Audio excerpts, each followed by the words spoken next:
So this video isn't just for the normal heartbreak. This is for that heartbreak that hurts so much emotionally that you feel physical agony. It's the kind of heartbreak that your mind won't let you change the topic. You go to sleep and it follows you in your dream. So when you wake up, you're exhausted. It's the kind of breakup that feels like your entire existence, every part of your being, has been just kind of grabbed and shredded at the same time. Your past doesn't make any sense because the past that you had with that person apparently wasn't what you thought it was. Your present doesn't make any sense because you just lost them. And your future seems like this dark, dreadful, hopeless place because the person you were going to spend it with no longer wants to be with you. So this video is for that breakup.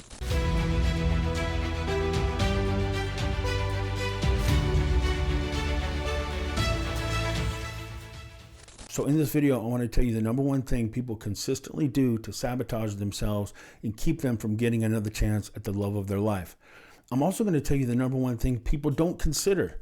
That's the most important aspect that actually will help you get that person back, something that people realize when they actually succeed at getting a second chance with the person that they love. So hold on throughout the video. I'm going to do this as quickly as I can. I'm not trying to waste your time. So a while back, I coined a term called dark limerence. Dark limerence just means it's not a normal breakup. It's the kind of pain that you feel that your friends and your family won't understand. It's when the people around you, closest to you, will say stupid things to you like, just don't think about it for a while, come out and have fun with us, just get your mind off of it. There are plenty of people in the world that would be happy to be with you. These things won't make sense to you. Going out and not thinking about it for a while isn't a button you have on your dashboard. It's not something that you're capable of. It feels like you've been set on fire and every other idiot is stopping by and telling you, don't worry about it, you're going to be fine. Well, you're in so much agony that the idea to just not worry about it and to just shake it off, like rub some dirt on it and just walk away, that's not a possibility for you. Dark limerence is when it's like the reverse of limerence. I mean, truthfully, both of them are limerence. It's just most people don't know that limerence doesn't always apply to something positive. Limerence can also happen after somebody breaks up with you, especially if you didn't see it coming, especially if you felt like you were in the power position for the majority of the time, especially if they not only discarded you, but they discarded you right when you were on the threshold of your happily ever after. Maybe you just built a house. Maybe you just bought a house. Maybe you just proposed.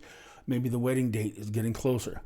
But for whatever the reason, this person that you had envisioned and become emotionally somewhat comfortable and trusting in their value of you, somebody that you started letting your guard down and realizing that, hey, I think this person really does love me the way I love them. As a matter of fact, I think they love me more than anybody's loved me before. It's the kind of breakup that'll make you feel broken. You look around, you see other people going through a divorce.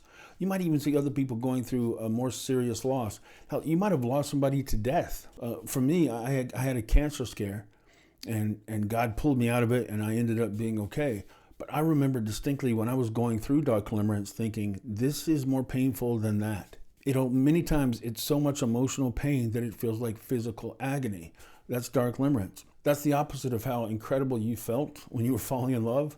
Well, this is that incredible turned on its head. And it's usually caused by going from soulmates to I can't be with you. Or going from you're my hero to you're a controlling, manipulating, douchebag, bad guy, and I can't believe I ever trusted you. And I'm going to tell all my family, all my friends, and some of your friends what a terrible, terrible person you are. And through the whole thing, you've always been the same person. So there's a part of your brain known as the anterior cingulate cortex. One of the things that helps you regulate is topic change. You can go through so much of an emotional trauma, especially when you didn't see coming, that all of a sudden you can't change the channel in your own mind. So part of this dark limerence means that you're not only locked in more pain than you've ever felt, you can't change the channel to think about something else. Going out and doing something else doesn't do any good for you. Thinking about the future is depressing. Thinking about the past is confusing. And thinking about the present is overwhelming. So that's what I'm talking about. If you're in that state, I'm making this video to help you have something to put on, to help calm you down. I'm going to walk you through the steps. Number one, you have to stop trusting what you feel. Right now, it's like somebody really did set you on fire. So the idea that you're just going to turn off that pain isn't going to happen. But you have to make sure that you don't trust what that pain tells you to do. That pain will feel like the universe itself, or God, or manifestation, or destiny. That pain will turn itself into a voice in your ear telling you, I know they say not to do this, but you need to reach out to her right now. I know it's not smart to do this. I know no context says not to do this, but you want to be sincere, don't you?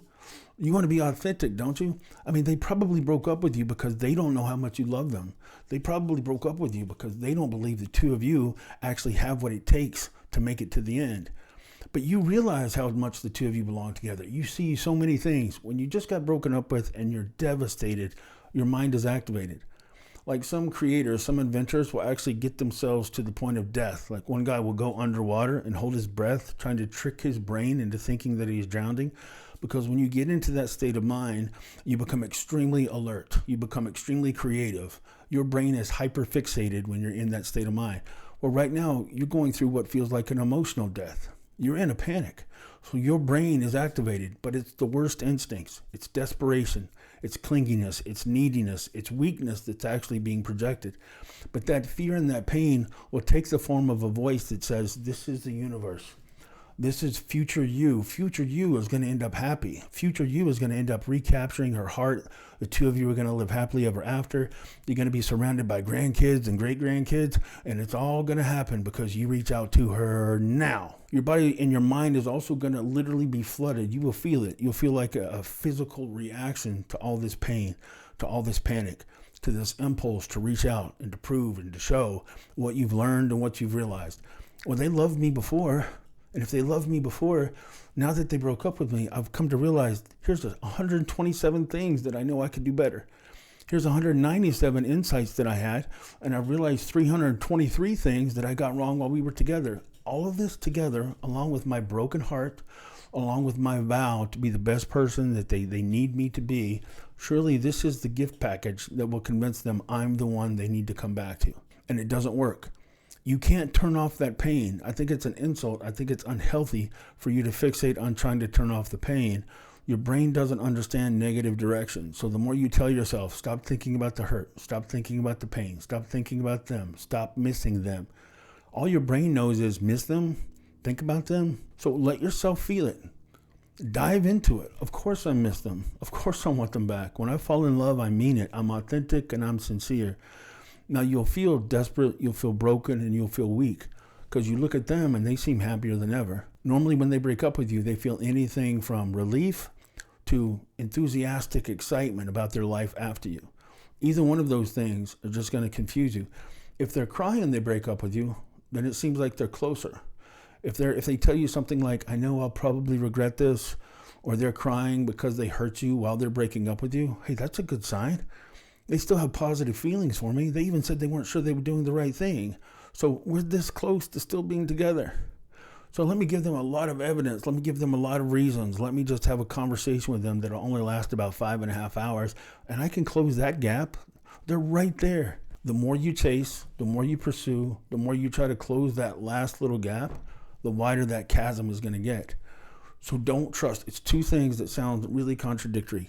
Don't fight the pain. All it does is magnify it. But don't trust what it tells you. Don't trust what you feel, and don't listen to your thoughts. Now, logic and fear and panic are all going to just kind of bombard you at once. Well, if she broke up with me or he broke up with me, every day that goes by, they get further away. If they just broke up with me, every day we're not together is another chance for them to meet somebody else. Every day we're not together is the opportunity for them to meet somebody that they ride into the sunset with.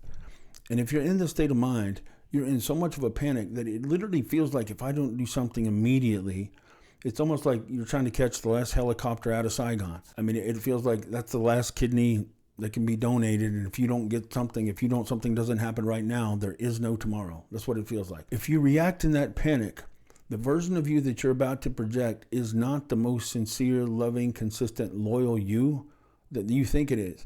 In other words, if somebody just broke up with me, my pain is going to flood me so much that I want to let them know I love you more than anybody will ever love you. I'm humble enough to see the things I got wrong. I want them to know that I'm hurting more than they could possibly guess. I want them to know I'm sincere enough to see all the mistakes I got wrong. I want them to know that I'm trustworthy enough that I will make all the changes they want me to make. So I think I'm being loving, sincere, trustworthy, and committed.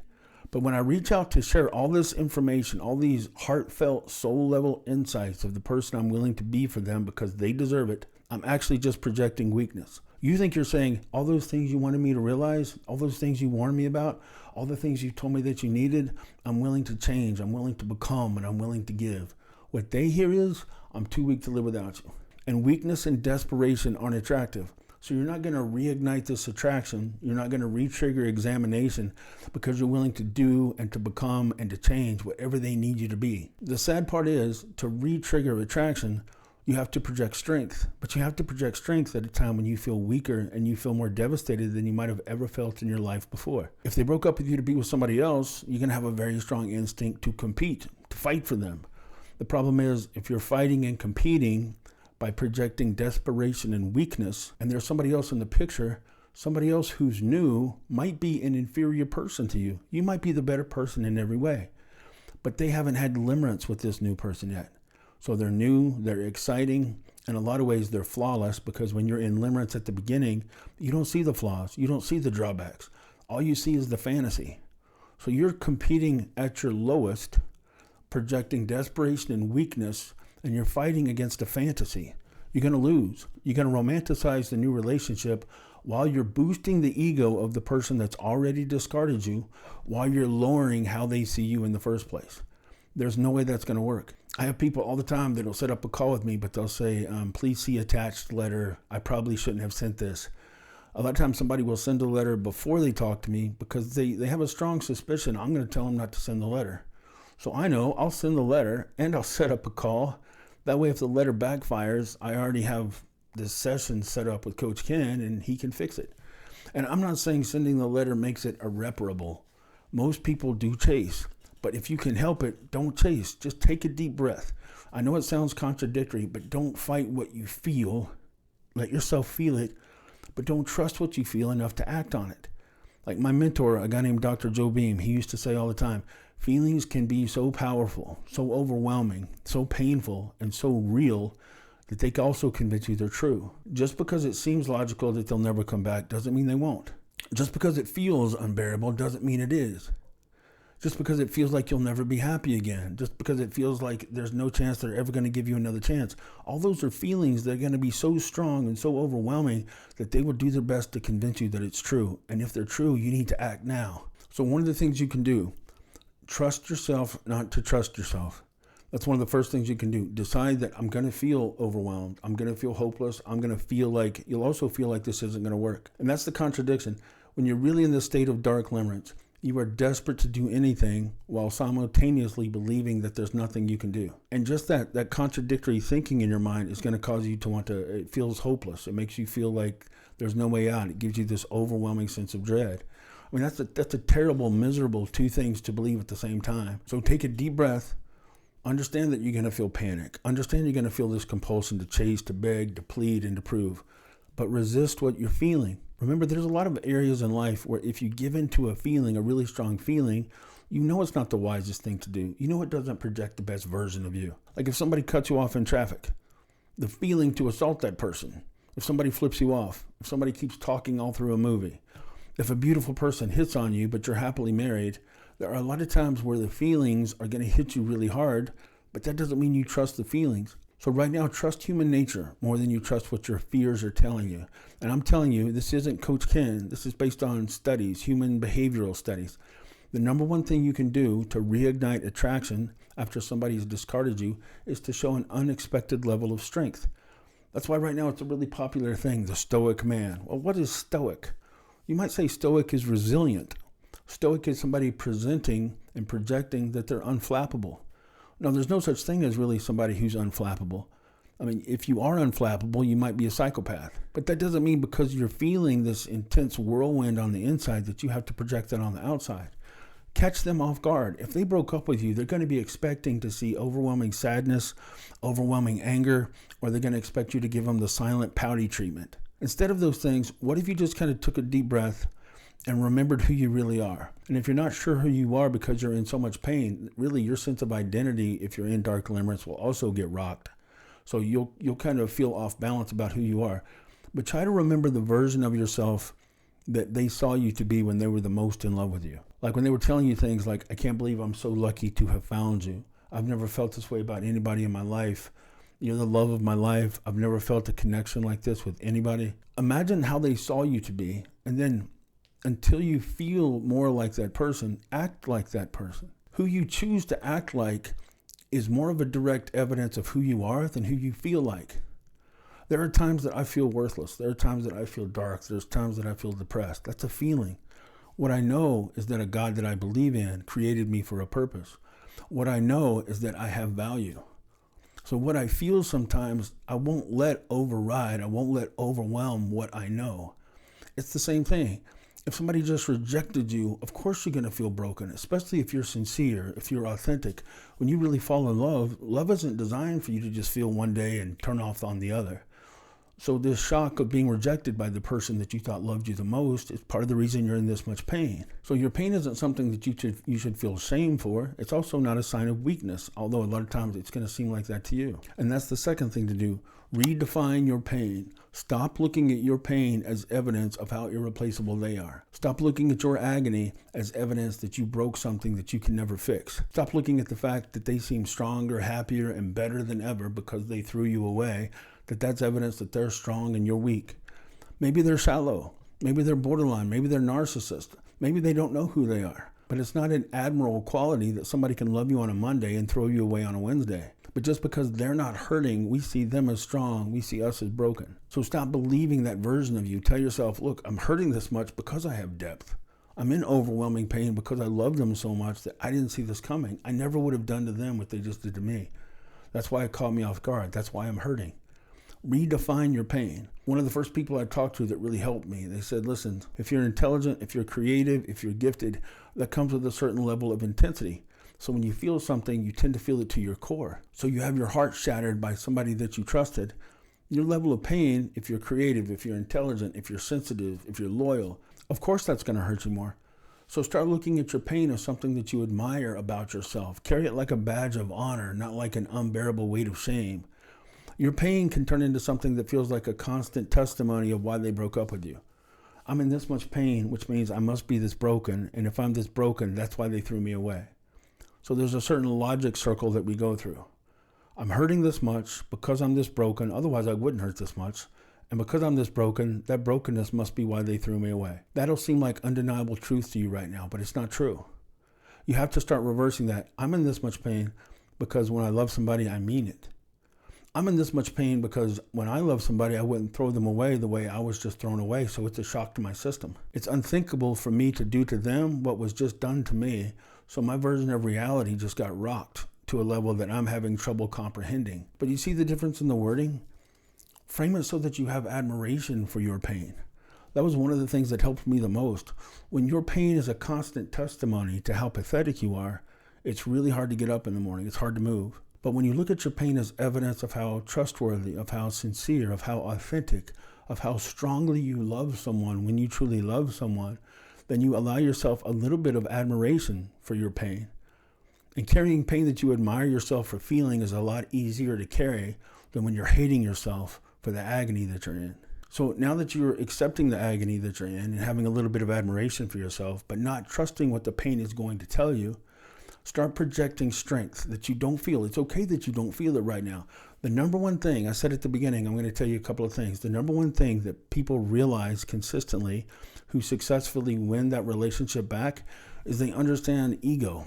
Understand that the person that broke up with you, I don't care how confident they were when they did it, they don't actually want to see you get better. They don't want to see you get stronger. They don't want to see you get better looking. They don't want to see you get more successful. Nobody is so selfless that they see the person that they walked away from, that they were this close to living forever with, and now that person becomes a greater version than the one they walked away from. Nobody's really that selfless. Ego makes us want to know that we picked the best person. We didn't let the greatest person slip through our fingers. The phrase, the one that got away, nobody wants to experience the one that got away. They want to know the one that got away didn't get away.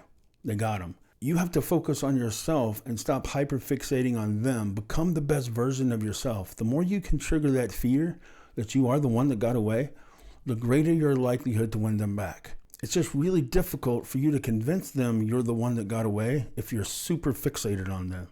If every time they pick up the phone, they see a text from you. Every time they open their email, every time they open their social media, there's some little like, there's some little comment, there's some friend of yours.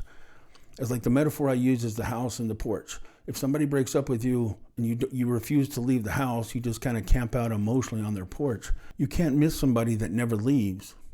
You can't have a fear of the one that got away if you refuse to go away. The truth is, if you're in this dark limerence too, it usually means that accidentally or sometimes consciously, you have over-invested your sense of self-worth, your sense of purpose, your sense of meaning of life into that person. And the truth is, I've said this before, people don't find being worshipped attractive. If you accidentally stopped loving this person and started worshiping this person, you can't imagine your life without them. You can't imagine waking up in the morning without them being right next to you, and you can't go to sleep unless they're right on top of you. If you're putting so much pressure and responsibility onto that other person to give your life meaning, then it's no wonder they lost attraction for you. Worship is not attractive. So take this time in no contact. As much as that pain hurts, embrace it as evidence of how exceptional you are. Find the things about you that you can improve. Find the things about you that give you a sincere sense of meaning and purpose. And it's okay if you start doing those things and focusing on those things because in the back of your mind, you're hoping that your ex notices. That's human nature. Don't deny that. Don't say, I'm going to go to the gym, or I'm going to get my career fixed, or I'm going to deal with whatever I need to deal with because I don't care about my ex. Yeah, you care about your ex. If you don't care about your ex, that says bad things about you. It's okay to be honest with yourself about part of the motivation, but as much as you can control it, keep the focus on becoming the better version of you. One of the key things to do to reattract somebody else is learn to fall in love with who you are. Like, you should be most comfortable and you should be embracing the things about you that you know set you apart. And there's going to be something about you that's exceptional. There's something exceptional about just about everybody I've ever met in my life. Now, maybe you can't see that and you don't feel it because you just got rejected by somebody that you thought loved you. But take your eyes off them. Trust that God made you for a reason and he gave you some gifts for a purpose, and concentrate on you and give it time. When you're in pain, we want to do something right now. Like going back to what I said at the beginning, when you're in agony, when you feel like your emotional life is being threatened, you want to do something to change it immediately. Don't give in to that urge. Don't give in to that compulsion to do it now. Your version of time is going to get warped. This anxiety, this tension that's telling you if you don't do something now, it's going to be too late. That little voice, that pain that I told you about, that kind of manifests itself into this little voice, it'll tell you, act now. Do it today. Here, I'm gonna tell you what to write, and you start writing. I've realized since I've lost you that I'll never love anybody the way I've loved you. I've reconsidered all the moments together, and I see all the ways I could be the person that, you see what I mean? Don't listen to that voice. That voice is going to sabotage you. Stop believing that you're broken. So to summarize, don't fight the pain. Let yourself feel it. But number 2, don't trust what the pain tells you to do. Don't trust when that pain manifests itself into what feels like God's voice whispering in your ear. It's not the universe. It's not manifestation pushing you in the right direction. If you don't act right now, you actually have a better chance. Whatever you do right now, the true message you're trying to send is going to get lost, and it's going to come across as, I can't live without you. Weakness is not attractive. Worship is not attractive. Refocus on the things that you are to re-trigger that one that got away fear. That's what you want them to feel about you, that you're the one that got away.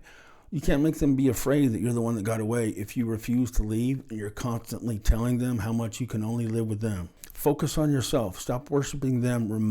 If you want them to see the value of being with you, you have to first realize the value of being you. How in the world are you going to convince them that you're the one person that they should choose to be with when you're not even happy with your life if you don't have them in it? It's a contradiction. So the first person you have to reattract to your life is you. If you don't know how to do that without them, you're not ready to reattract them. So it's a contradiction. We want to be with somebody that's strong enough to live without us. None of us really want to be with somebody who is so emotionally fragile and broken that if they don't have us in their lives, their life isn't worth living. You have to remember that truth and embrace it. Remember that the person that you felt like you were when you were with them, for a while, you're going to lose that version. Remember this, when somebody breaks up with you, you not only lose them, you lose the version of yourself that you felt like when they were in love with you, emotionally. That doesn't mean you really lost that version. You have to reclaim that version yourself. You have to start living like you're that guy. You have to start living like you're that person that they were so lucky to have found. Become that person without them, and you have a really good chance to reattract them. But I hope this video makes sense. I hope those points make sense to you. And sometimes when you're in agony, just hearing answers to your greatest fears can help calm you for a bit. So that's one of the reasons I'm making videos like this. I want you to have something to go back, to put in, to listen to calm you. Now, it might wear off after a while. Sometimes it's like the truth wears off and the mind starts analyzing all the reasons why it's not going to work. The anxiety comes rushing back. Expect that. Expect it to be highs and lows. Some days you'll feel strong. You'll feel confident. You'll feel really good about the chance to get them back. Other days it's going to feel hopeless. It's another reason why you let yourself feel what you're going to feel, but don't trust what you're feeling on either extreme. And in the meantime, if I can help, you can find me at realcoachken.com. because the details really do matter. This idea that one size fits all, one direction fits all, it's not true. So if you think I can help, I'd love to talk to you, and you can find me at realcoachken.com. Thanks a lot, and I'll be back again soon.